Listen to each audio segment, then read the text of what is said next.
Today is Tuesday, July 14th, and my name is Ashley Hampton, class of 2010, and I am here today at McGraw-Page Library with Mr. Ira Andrews, who is the former Dean of Students here at the college and also a former professor of religious studies. Could you tell us a little bit about just how you came to Randolph-Macon and how you started? Yes, actually I was invited to Randolph-Macon in 1963, just a year after I had finished graduate school. President Moreland called and invited me back for a 3-year stint teaching in the Department of Bible, as it was then, before it was religious studies. So my wife and I and a new baby moved here in 1963 for 3 years. Mm-hmm. Well, 3 years, as it turns out, became 43 years when I retired in 2006. As I said, I came as a member of the department, a member of the faculty. But in 1966, there were changes in the administration, and a part of those changes meant that the person who was sitting in the chaplain seat moved into development/advancement, and part of that turnover was an invitation to move into the dean's office, which I did, maintaining an opportunity to teach a course every semester in the department, which I did for 36 years. So I've spent my career here and have been in a way a link between the Virginia Conference and the church, not in a formal way, but because of my position at the college and the fact that I served on a number of boards and agencies of the Virginia Conference over a number of years. Okay. Would you like to talk a little bit more about your involvement with the conference and the conference's relationship with the college? Yeah, the college, as you know well from the interviews and your reading, the conference and the college, the conference was involved in the creation of Randolph-Macon in 1829, 1830. Mm-hmm. Lay people in the conference and officials of the conference, clergy, wanted to create a college for young men, as it were, at that time. So Methodists figured very importantly in the origins of Randolph-Macon. But from the beginning, the college was chartered by the Commonwealth of Virginia, and the college was set up with a board of trustees that was independent and self-perpetuating. That is to say, the college was not created as a church school. Mm-hmm. It is related to the church, but it is not a church school in the sense that the church exercised authority or control over the college through its board of trustees. So that's been the guiding principle, not merely a principle, but a fact of life in the relationship between the college and the conference, which has proved to be on several occasions problematic and controversial. We don't need to go into that because you read all about that situation. But in more recent decades, it was controversial because members of the conference felt some proprietary interest in the college, in as much as they provide some funding to Randolph-Macon and to the other 5 institutions in the Commonwealth that are a part of the Virginia Annual Conference. They have given us a couple $100,000 a year.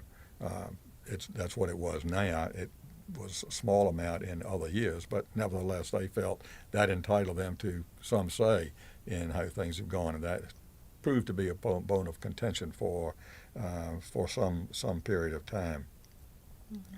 Mm-hmm. When I say that I was provided, I think, some linkage between the conference and the college, it's because I'm ordained in the United Methodist Church, and I'm a member of the Virginia Annual Conference. And from the beginning, from the earliest days of my tenure at Randolph-Macon, I served on conference boards and agencies for a number of years, 12 years about. I was involved with the Board of Higher Education and Campus Ministry and served for 4 or 8 years as president of that board. That provided a direct linkage.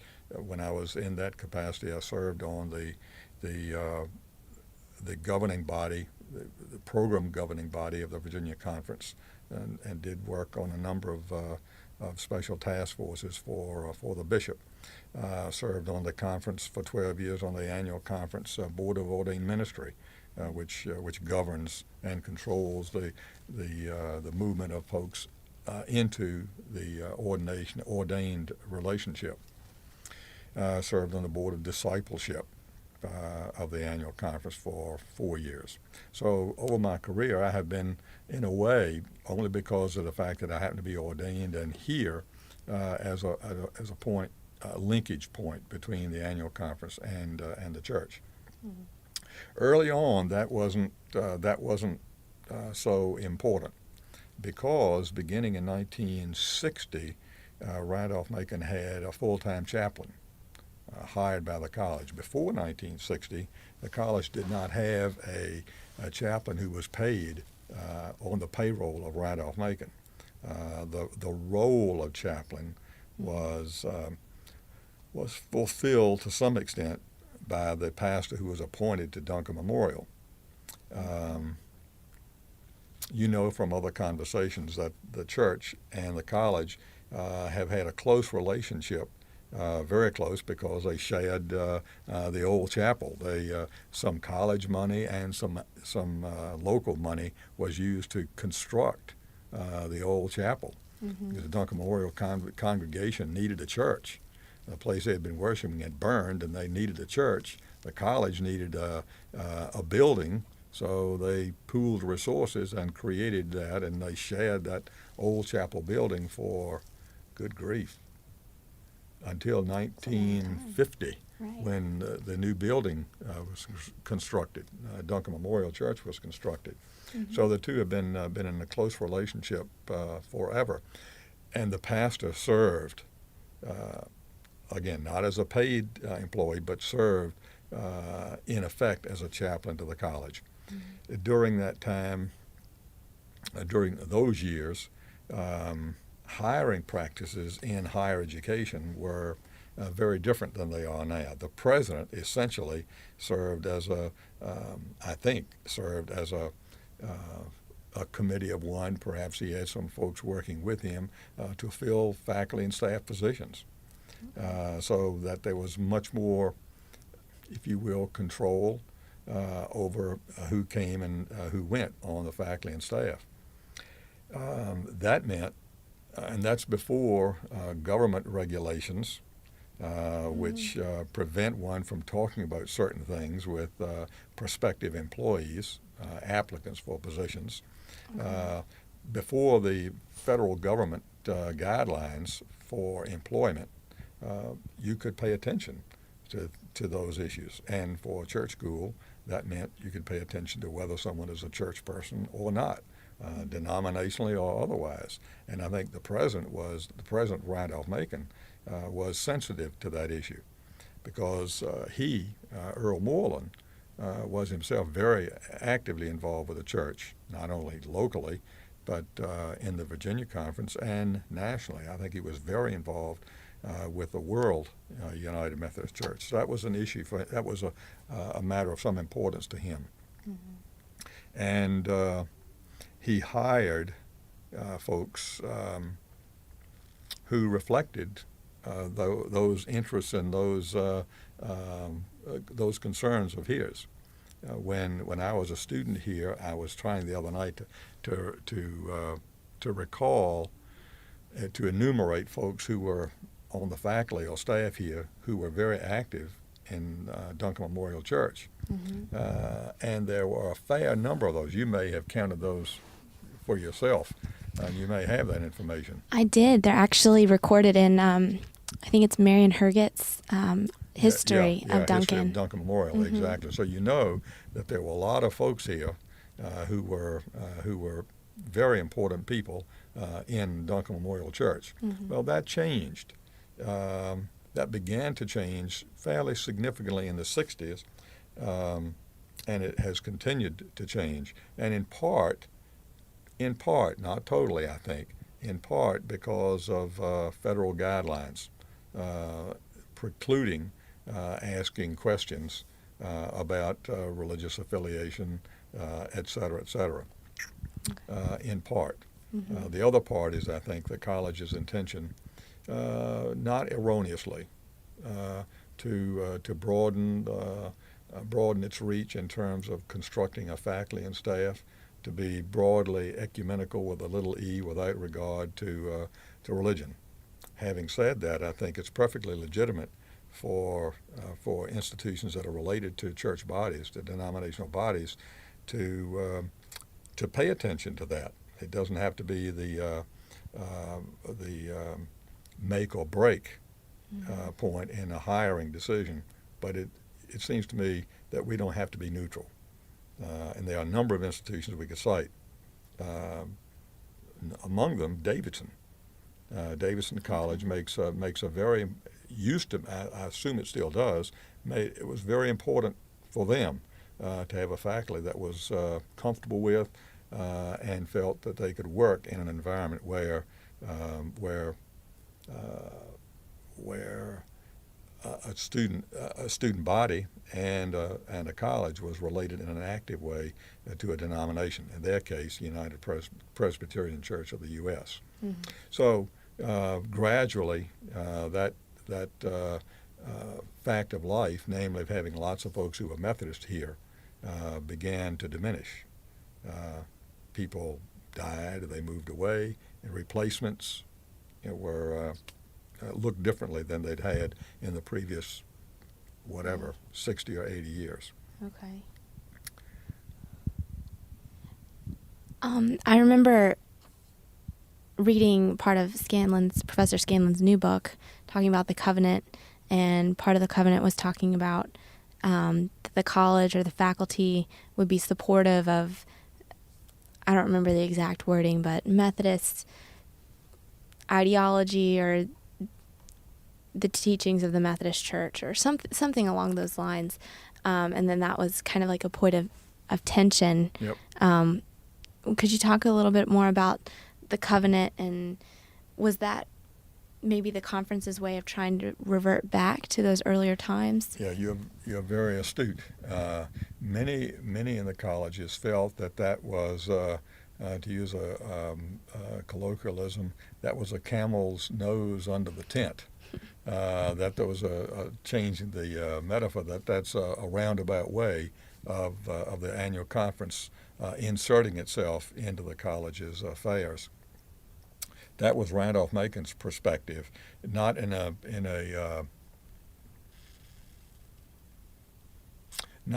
necessarily a negative way. Our feeling wasn't suspicious that this was happening, but there was some concern, particularly on the part of attorneys on the board of trustees, one of whom happened to be a very active United Methodist layperson.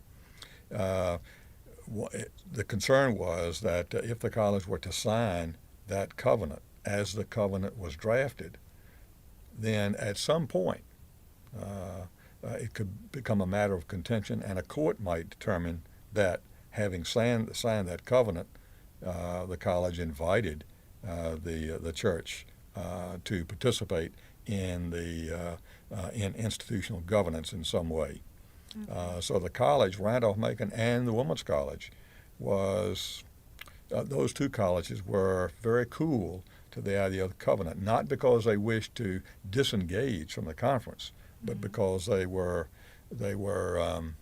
very very aware of their own autonomy, of their sort of constitutional by charter independence, and they were not willing to do that because it might forfeit their independence, though that may not have been what the intention was coming from the on the annual conference side.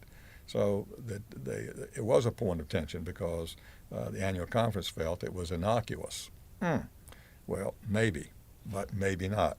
Mm-hmm. And this college and Women's College, the two of them were not willing, and we weren't operating in tandem. We had our own view, and they had their own view. Right. But our views were very similar. We just didn't want to run that risk. So that caused some tension, and it probably exacerbated some of the other feelings that some members of the conference had that are referred to issues about student drinking and the college's reluctance to and unwillingness to create a dry campus, et cetera, which would be a part of the historical United Methodist tradition. For example, the WCTU, the Women's Christian Temperance Union, was a national organization back in the Prohibition era, which attempted to fight alcoholism, a very worthy cause. Many of the key members of the old WCTU were Methodist women, so that sort of strain runs through a conservative part of the United Methodist Church. Methodism is a big umbrella.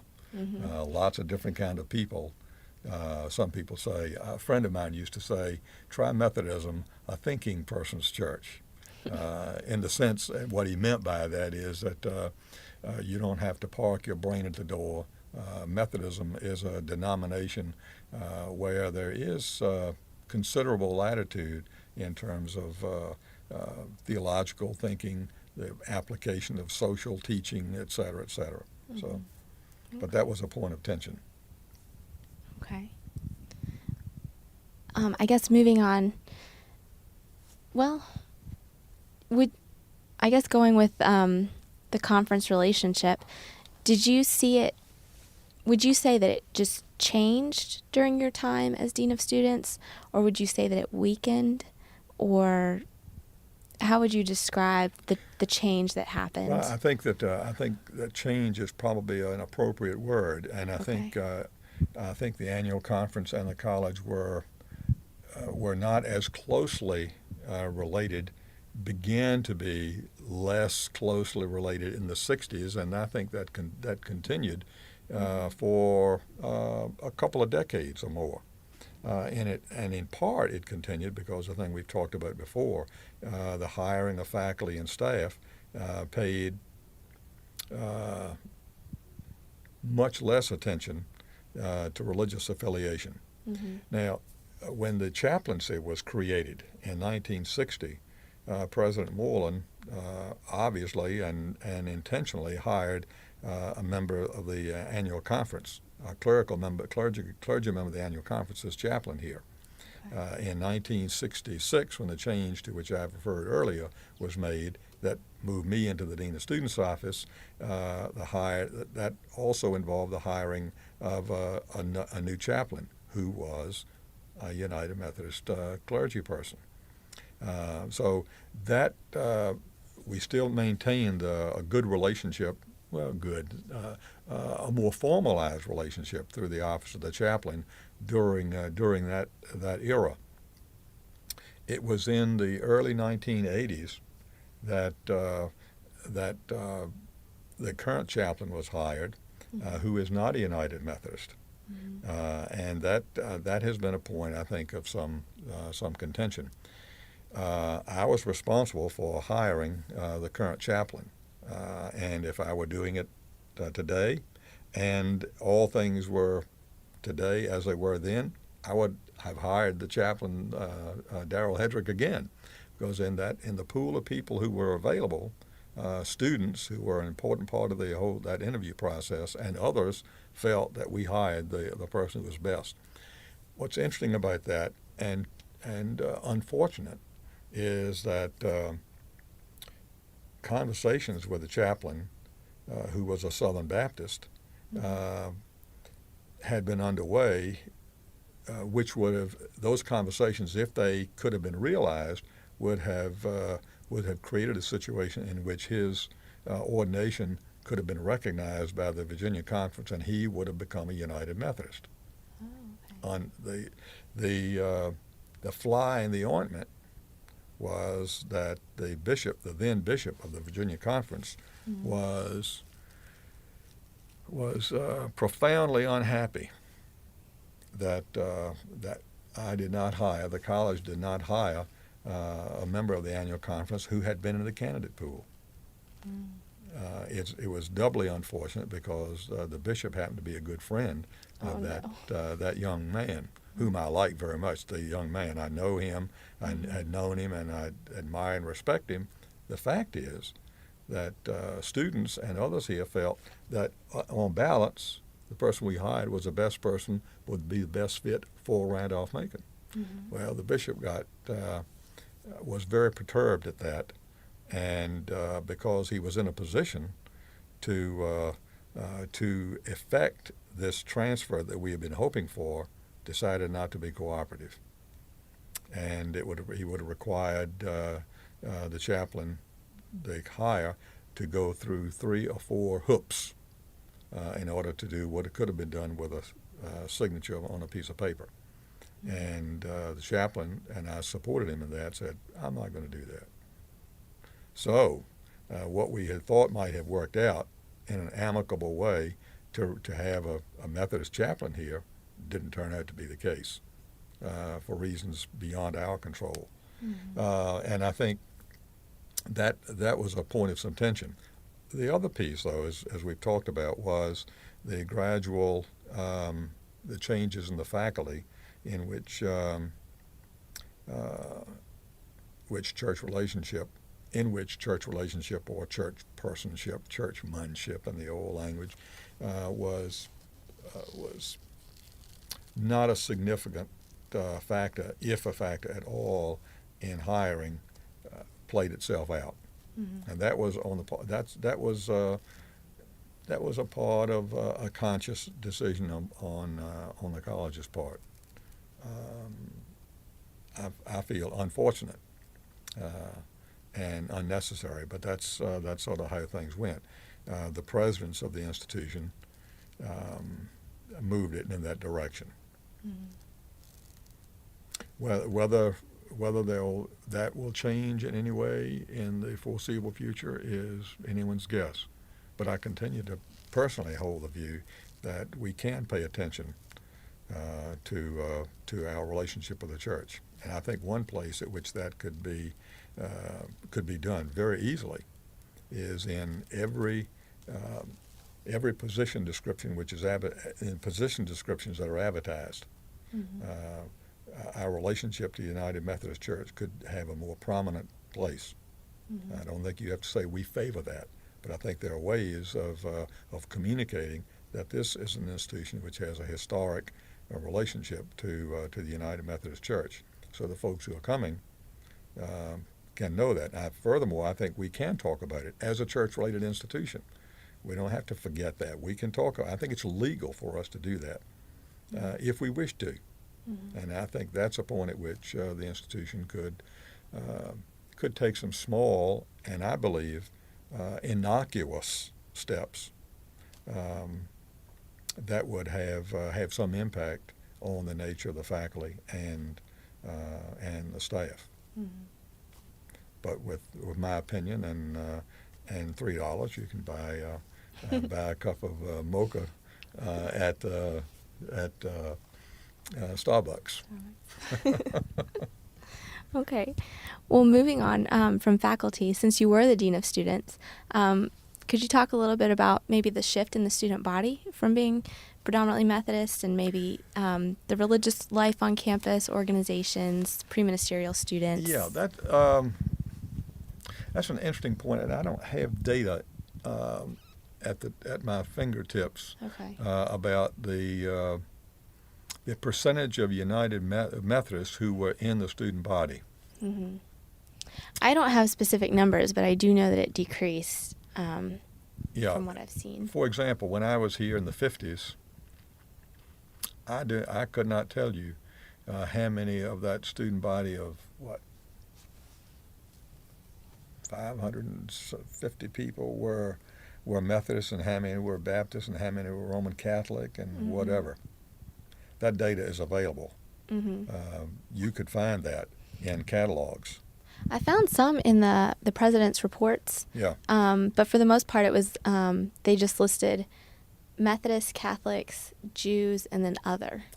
So, and for a while, Methodists and Catholics were close, and then I think Maybe it right. was toward the 80s, and even Professor Hedrick said this. I think Catholics are now the majority on campus. I think that's right. But So, if you have a few minutes, you might look in catalogs from the 40s okay. and 50s. Mm-hmm. Because if I recall correctly, in those catalogs, and they were almost all of them were yellow, but a nice pale yellow, Mm-hmm. lemon and gold, lemon and black were way on Right. high. I think, as I remember, there's a page that indicates Really? religious affiliation. Okay. I'm not, I wouldn't bet $100 on it, but I'd bet $20. That's there. Okay. Now, having said that, I think I do agree with Professor Hedrick. Mm-hmm. That began to change, and I'm not sure really why it changed. I have a hunch that one of the factors in the change is that as college costs increased, Methodist people, because we weren't appealing at that point. We were appealing to rank and file as opposed to the social economic elite, as it were. The Methodist people began, and some others, Baptists and others, began seeing sticker shock.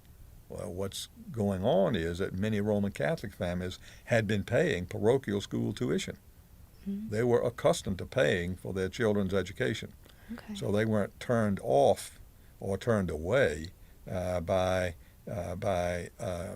paying significant tuition costs. Mm-hmm.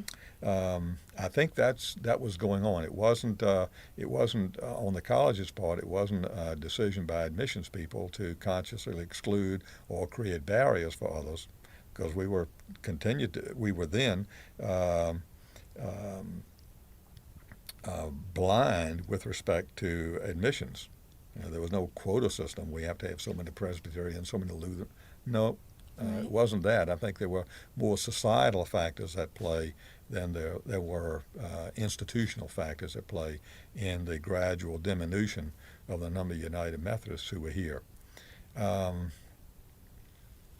So right now, you're right, Catholics are the greatest number. One of the things that may have contributed to that is decisions made by the college about where they were going to do recruitment. Okay. With a limited staff, Mm-hmm. the premium was on going where you're going to see the most people, Mm-hmm. and not spending time in Methodist churches. Mm-hmm. And I think that probably over time had some influence. We were not as visible, and some other conference schools are like that. I have a feeling that if we would look at the student body at Wesleyan, Mm-hmm. at Randolph-Macon Women's College, and maybe at Shenandoah, you'll find a breakdown of religious affiliation of students that's not going to be very, very different from Randolph-Macon's. Okay. I have a sneaking feeling that that'd be true, and I think Mm-hmm. that probably is true in many denominational schools, Mm-hmm. unless they are schools that are avowedly Methodist or Presbyterian or whatever, and make a concerted effort Mm-hmm. to create a student body which is reflective of that particular tradition, and there are some. Mm-hmm. But for schools that are like Randolph-Macon, that are educational institutions and not churches, Okay. that's what we are. We're not a church. We're an educational institution. Mm-hmm. I think you'll find a wide spread of denominational representation. Was the college still being promoted in the church when you first came, or is it now, or was that more in the 50s? That's a good question. A couple of, we'll answer it in two ways. One, Okay. I think the colleges were promoted through an annual conference office. The colleges didn't self-promote, but they were assisted by an annual conference office, a part-time officer. Mm-hmm. The annual conference had a number of capital campaigns for higher education institutions. That's how Duncan Memorial Church was built, for example. Mm-hmm. That's how Haley Hall was constructed. That's how Crenshaw Gym was constructed. annual conference had a big capital funds campaign, and the institutions in the conference were the beneficiaries of that capital funds campaign. Okay. Fascinating. That's before the institutions did it on their own. Now, as again in the '60s and into the '70s, especially, that began to change. Mm-hmm.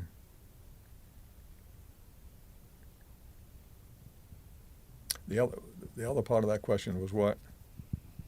Is it still promoted in the churches? Yeah. An organization exists now to publicize the institutions through the annual conference. But the institutions, my hunch is, we don't. The institutions no longer, in a direct way, go to churches or to districts, etc. They put literature out. They may have someone at a conference events where there are lots of young people. Some probably do that more faithfully than others, and that may be beneficial in some ways. I don't know, but it seems to me that that's a place you could spend some money, could spend some time. Time is money, but you could spend some staff time at such events with a physical presence, and that might be a way of connecting with young people who are beginning to think about college. Okay. Seems to me. Do you remember some of the student organizations that were active on campus? Yeah, we wanted to talk about the clericus. Right, clericus, Yeah. and In the 40s, 50s, and into the 60s at Randolph-Macon, and at Wesleyan wasn't here then, but at Ferrum, I'm sure there was an organization here called the Clericus for preministerial students, and that group was run by students. It had a faculty advisor. Typically, that was for Randolph-Macon the unofficial chaplain of the college, the campus, the minister of Duncan Memorial, until the 50s when a minister, when a clergy person who was in the Department of Religion served as a kind of director of religious activities. That person would give some, when I provide an adult present for the clericus, but it was essentially a student-run organization of guys who were going into the ministry, because they were all guys in until 71, 72. It was a robust organization. Lots of students, 20 or 30, belonged to that organization. It was a very powerful organization. For example, it participated. Clericus, I was a member of the Clericus, and we had teams in intramurals.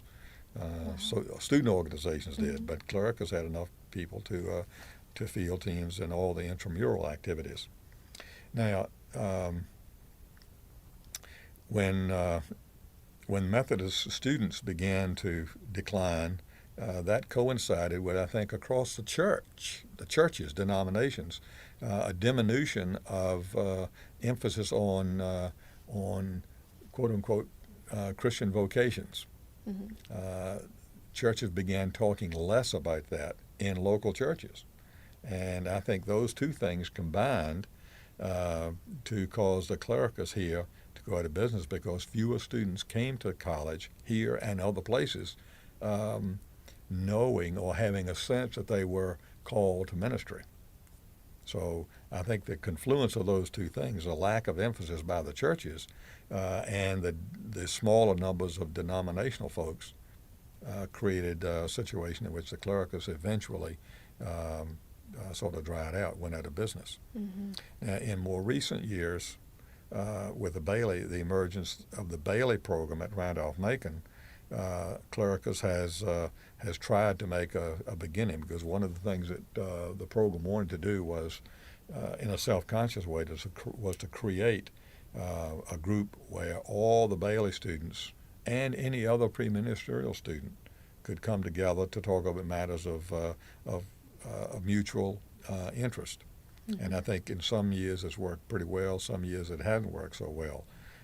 So now I think what's happening is that the Bailey program coordinator invites other preministerial students to come to some of those activities. You don't have to be a Bailey to participate in some of those things. So there's a kind of de facto clericals organization without having a separate organization for the clericals. Okay. Do you remember your time here, the faculty being involved in student religious life on campus?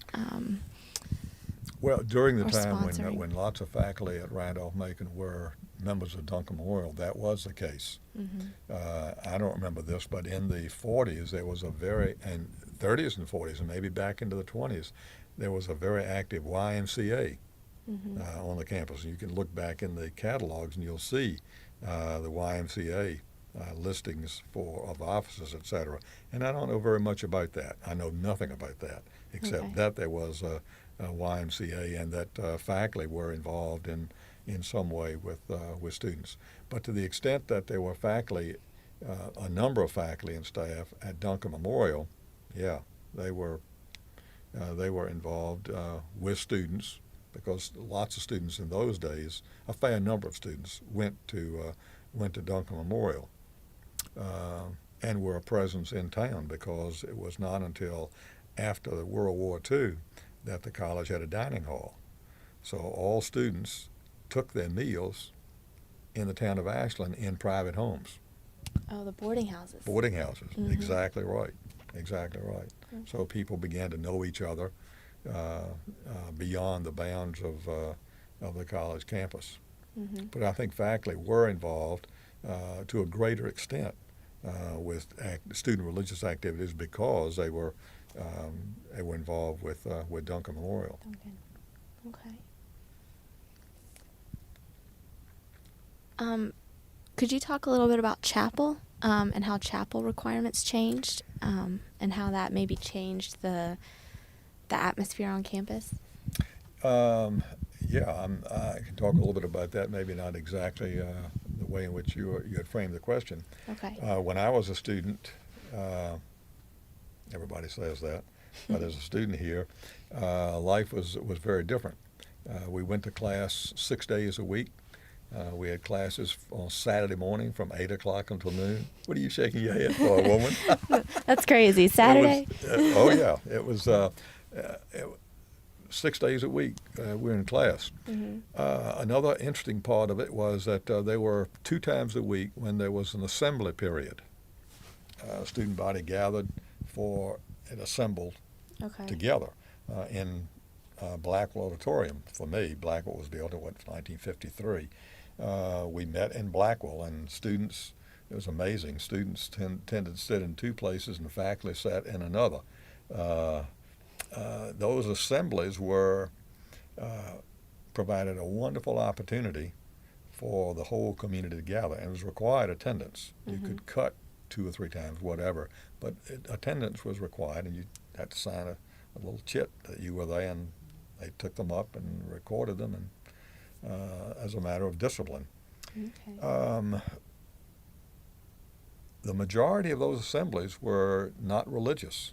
Some were chapels, and some took place in the chapel. Some took place in Duncan Memorial, and that went on from all my student days, 59 and into the 60s, until the college adopted what we called for decades a new curriculum. In 67, 68, a new 67, 68, a new curriculum was installed. Along with that curriculum was a change in calendar. We dropped the 6-day, Saturday classes. It changed the format of classes to 60 minutes and 90 minutes from the old 50-minute, 3, 3, and 3. You're now 3, 2, 3, or 3, 2, and we eliminated the required chapel idea.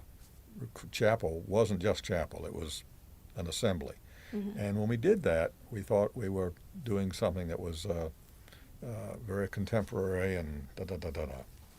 We also pulled the plug on the sense of community, I think. And we languished. I think gradually we languished as a community and into a loss of sense of community because we never got together. Mm. And that continues to be, I think, a weakness in the college that you love and that I love. The only when are you together? You're a senior now, rising senior. Mm-hmm. When do you get together with the senior class, for example? Next to never. Yeah, I was going to Exactly. say matriculation, I think, was the last Exactly. time. Exactly. Now, when do you get together with the whole student body at Hamden Sydney football game? Yeah, football games. I think that's a loss. Mm-hmm. That's a real loss. And as quaint as it might appear, that assembly period, which there were some religious things, that's no question that was the case, Mm-hmm. but that getting the whole student body together was a wonderful bonding experience because you saw everybody and everybody was together for a common purpose. There were religious services that took place there. They weren't especially Methodistic, Mm-hmm. but there were religious services which were an opportunity. It was an opportunity to lift up important values and truths about life and challenges to life. And we've lost that. And I think the institution suffers because of that. I don't think we ought to be apologetic. Personally, I don't think we ought to be apologetic about value systems, because all values aren't created equal, in my own humble opinion. And I think we would be a better institution, and probably we would recover something of what we've lost. We would recover our roots if we would find a way to go back to something like that. Personal opinion. But the 60s were different. The whole element, the era of freedom, all that, the liberation movement, women's lib, the green movement that started, the Vietnam War, the opposition to the institution, all of that figured into this change. And I think that we've thrown the baby out with the bathwater. And maybe your generation of Americans will have to recover that, not just in a local sense, but institutionally, in terms of loss of values. Because I think all of us, all colleges, contributed to that when they let go things that were really important, I think. Before we move on, I just had a quick question. I'd always heard people talk about chapel and how it was continued to be required until 70 or something like that. And then when I was going through Fishtails, I noticed assembly and chapel were two completely different things. So was it that assembly was required and chapel wasn't, or you said they were kind of blended, or? Well, when I was, and I think that they were both. After the new curriculum, we did not have required assembly or required chapel. We had chapel, but it was on a voluntary basis, and assemblies were voluntary. We tried to carve out a time for community gatherings. Okay. We did that, but it was voluntary. So, in the era of freedom, I can do what I want. Nobody can tell me what I ought to do. I'm an adult. Duh. Right. I don't mean to cast aspersions on young people, but absent some measure of coercion, eat your spinach because it's good for you. Your parents say. Without some element of coercion requirement, no human being is going to do things that are inconvenient.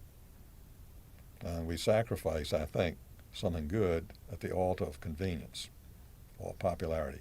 But they were after the new curriculum and the demise, therefore, of the assembly period and the requirement, things went downhill. The chaplain would do chapels, but very few people would come. So you can do them in Blackwell Auditorium, and then you could do them in another much smaller space. Okay. Let's see.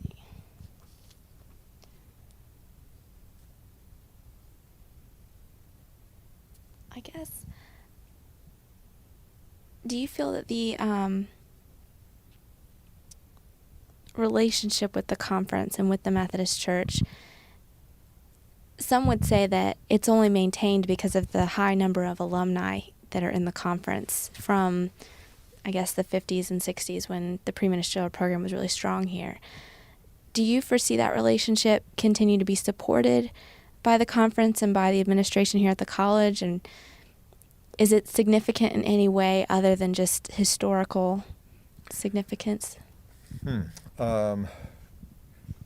my opinion,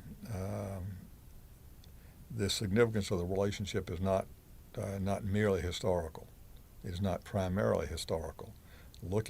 From my perspective, looking at the college's educational philosophy expressed in the college's mission statement about educating the whole person. From that perspective, I think our relationship with the denomination, happens to be Methodist, it could be whatever, is an important opportunity that the college should take advantage of. And I think the extent to which we have been, or have appeared to be, value neutral is a colossal mistake. And if you want, again, in a personal perspective, if you want to see evidence of that, look at American society.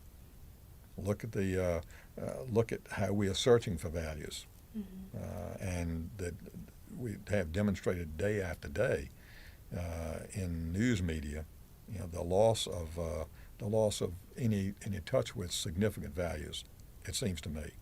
So I think that there's a great opportunity there, and I would hope that the college would not turn its back on that, or not attempt to be neutral and avoid offending anybody. If you're gonna make omelets, you got to break eggs. And if we're going to create, I think, if we're going to transmit the best in civilization in our little piece of the world, I think we have to talk about values. And I think that theological values are at the core of all of that. I don't think we have to be Methodist, but I think we have to talk about things that are of fundamental importance to what it means to be human. And I think it would be a terrible mistake for the college to disconnect from the church, even if, as seems to me likely, even if the church in dire financial times says we can no longer ask our people for a $1 million education fund, which the annual conference does. It's about $1 million or $1.2 million, and then split that money up among the six. Even if they can't afford to do that, that is no reason for Randolph-Macon or for Randolph or for Wesleyan or Shenandoah or Ferrum to say, thank you, we are out of here. No reason for that. The basis for the thing, it's not a quid pro quo, to my way of thinking. It's much more fundamental and profound than that. It's not about money. It ought to be about something else. And I feel passionately about that, as you can see, and I just think too much depends on it. And I just hope that Randolph-Macon will not see this as an opportunity to disconnect because it's unpleasant talking about alcohol or this, that, or the other. No. We have to retain that. That would be a sad day. It would be a sad day, a tragic day, if the college were to turn its back on the church, or the church were to turn its back on the college. And I don't care whether we get money or not. Right. Oh, I care, but that's not the fundamental reason for that relationship. I think it's just as important now as it was in 1830. More important now than then, because the world has changed. Do you think that relationship could be more difficult to maintain with fewer students from Randolph-Macon graduating and going into ministry, particularly the Virginia Conference? Yeah. Well, not really. Not really. I think what the church would want, if speaking as a member of the annual conference, what I would want is not submission to.